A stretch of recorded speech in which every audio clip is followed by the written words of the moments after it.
Welcome back, my friends, to video 2. I don't know whether or not we're going to have 2 or 3, maybe 4 videos out of this, so please just hang tight.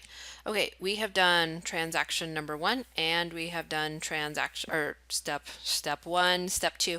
Now we're going to complete the trial balance on the worksheet. So what we're going to do is, here's my worksheet. Let me get it to behave itself. Here's my worksheet. And here's all my ledgers. I'm going to look for the last balance in my each ledger and copy it over. So I've already done my ledgers. Okay, that part is done. I'm now looking at the trial balance on my worksheet. Let me zoom out. This is my worksheet. For those of you who are working on this at home, I would suggest that you go and you take and you do get one out of the packet from your book. You had to do those for last chapter. So I have a balance of 4,960.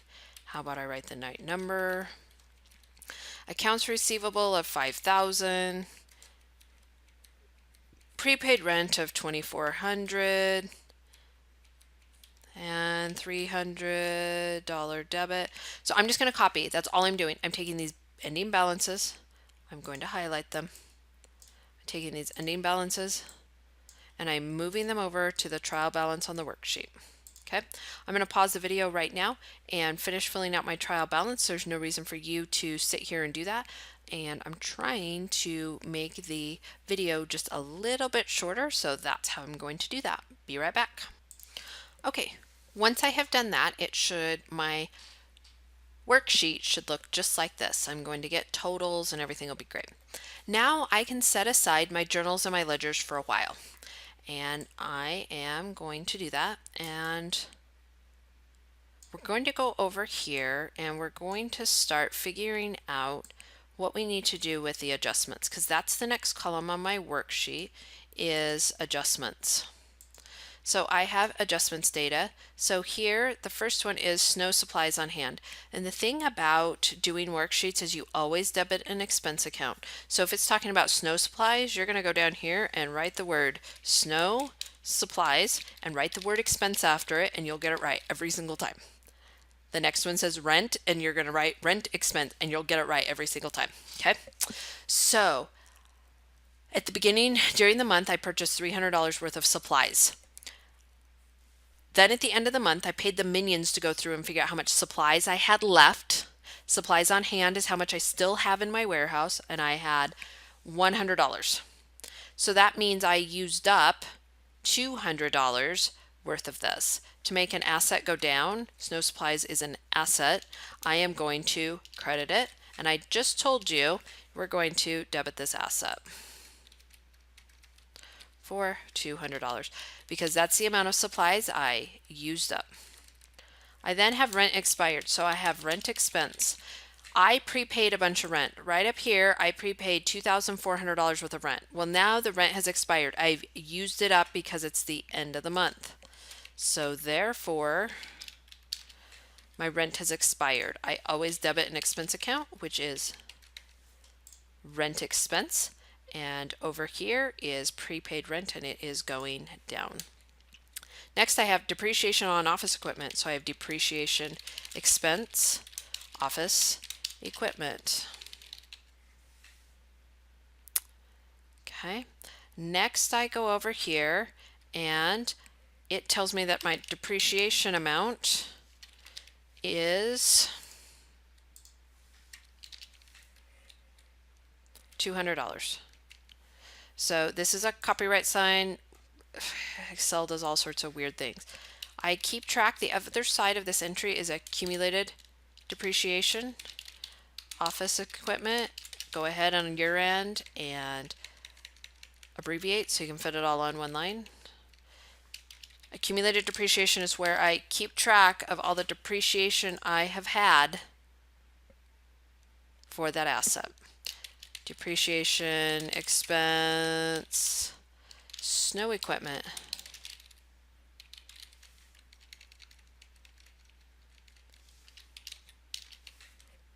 Of $170. Accumulated depreciation, snow equipment. is a credit.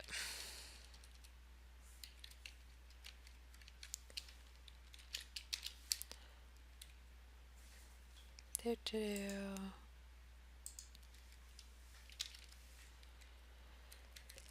Accrued salaries of $150. My employees work the last couple of days of the month and we owe them money. And because we are on accrual-based accounting, I have to put that on my financial records, on my financial statement when I owe them the money. So I keep track of of money I owe my employees in salaries payable. That is a credit. It is a liability.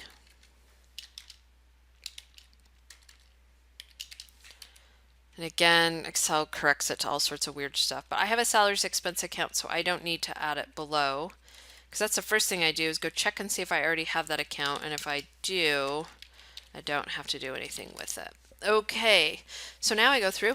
Oh wait, guess what? And do my handy dandy little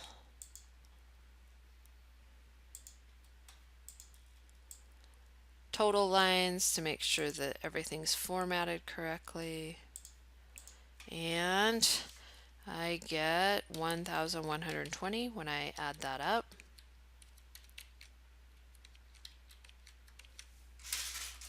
Let me double check my math. Yep, awesome. Let me check the other side really quick.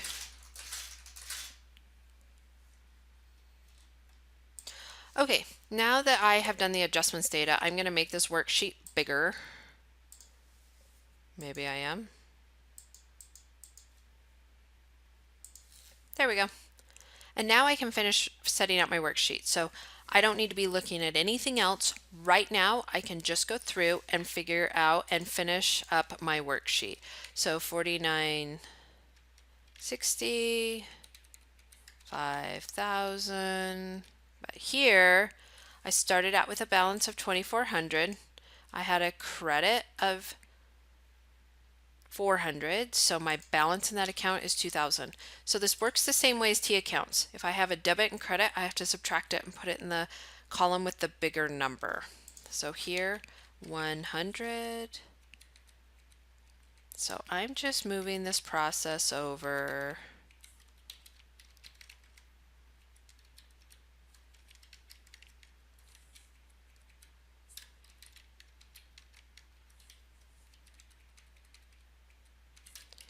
Do, do, do, do, do, do. Maybe I should like play some nice music or something. I don't know. Okay, here I had a balance of 2,200 debit. I debited the account some more. My account balance went up. So now I have 2,350. 800 I get to just bring over. And 1,400 I just get to bring over. And then these ones are easy because there was no beginning balance, so I just bring them over.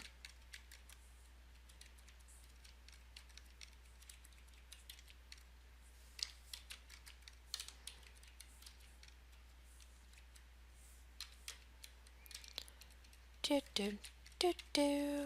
At least I could like figure out how to sing a cool song, right? Maybe you don't want me to sing. My singing's terrible. There's a reason I teach accounting.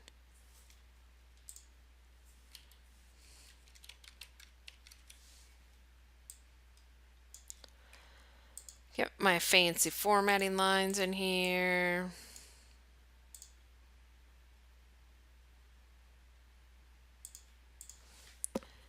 And get a total. My total is 8,740. 8,740. Okay, now I go through and I have to sort these and say, okay, where's what goes on the income statement and what goes on the balance sheet. Okay, so the sorting process, we go through and we decide what goes on the income statement and what goes on the balance sheet. So one of the easiest ways to remember this is when you put these in the correct order, everything above withdrawals goes on the balance sheet. And then you have to go down here and say, okay, are any of these on the balance sheet? Accumulated depreciation is. So anything that doesn't end in the word expense down here is going to go on the balance sheet. So then I just move the numbers over. review from last chapter, I assure you. We'll get to the new stuff here in a little bit.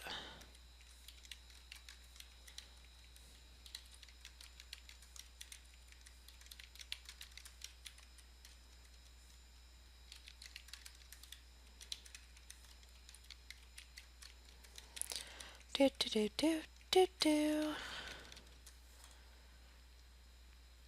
Bring these over.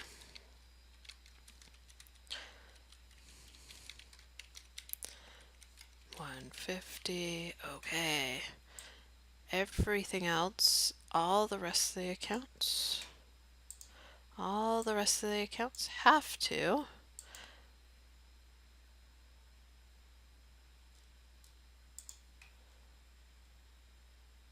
Anything that ends in the word expense has to go on the income statement. So everything that's left goes on the income statement.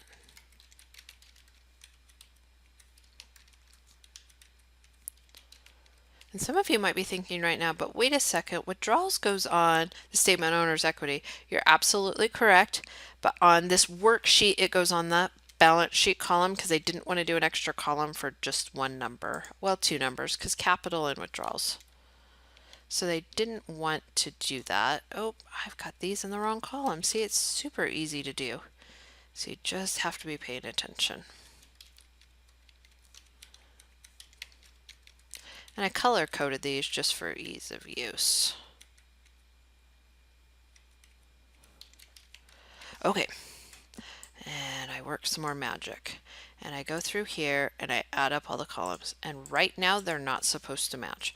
Right now, 4,260.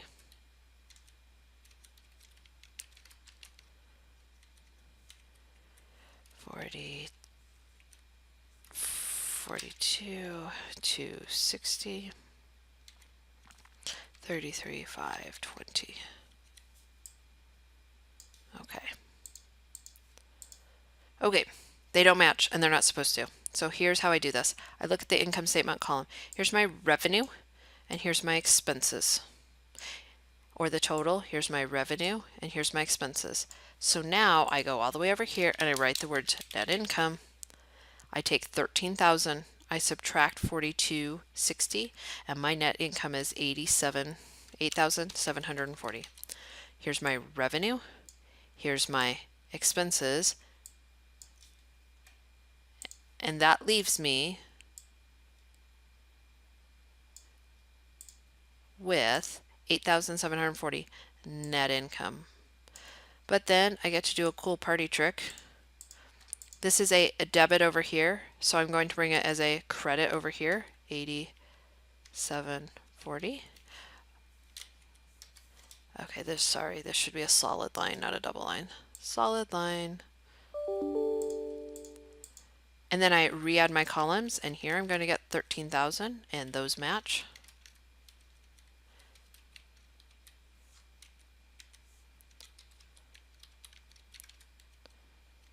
And 42 to 60.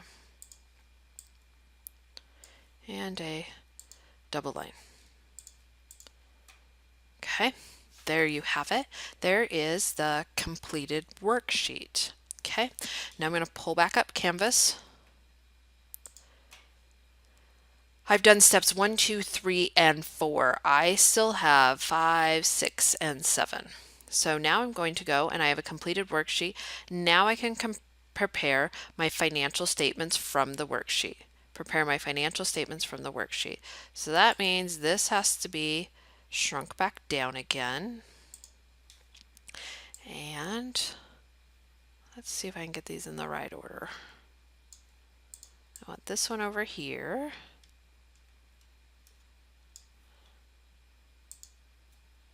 Okay. So I go over here and I pull up my income statement. And I go over to this worksheet and I am only looking at my income statement column. Nothing else matters.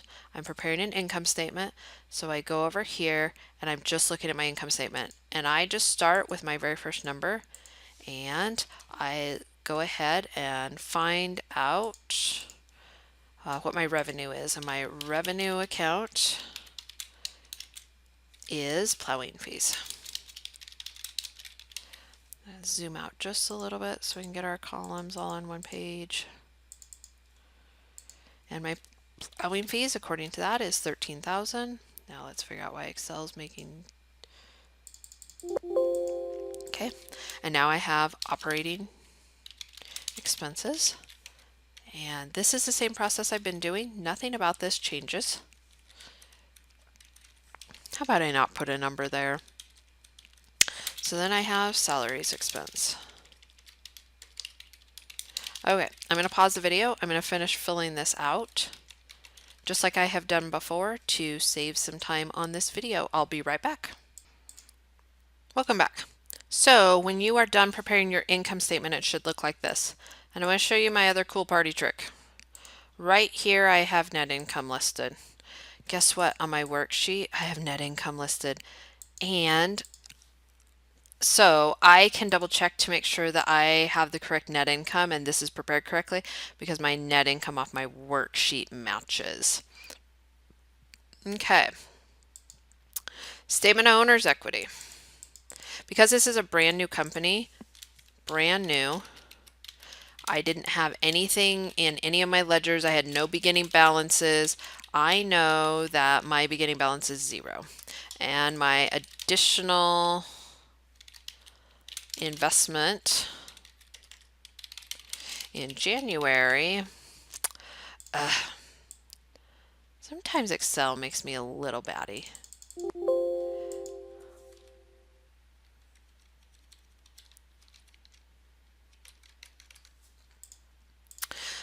So I have an additional investment, so my total investment. And you'll notice in the textbook they do these kind of various ways. Honestly, just if you were to accidentally put this additional investment in beginning capital, I'm probably not going to catch it. Okay, next one, net income from January. Okay, I can go back to my income statement and pull up my net income. And the next line is less withdrawals for January.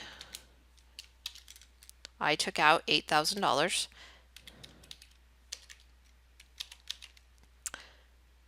And I guess over here I should be moving over, so I apologize for that. These numbers are coming out of my balance sheet. They're right here. I just highlighted them over here. These two numbers are coming off my balance sheet, and I apologize for not moving over sooner, but that's where these numbers are coming from. I know we're on the statement of owner's equity, but when we are doing these particular ones, they come off of the balance sheet. So I made more money than I took out, so therefore I have an increase in capital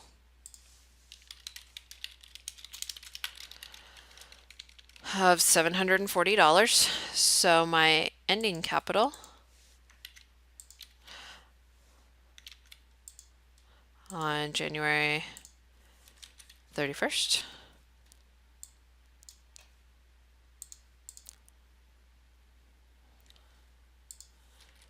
of $26,940.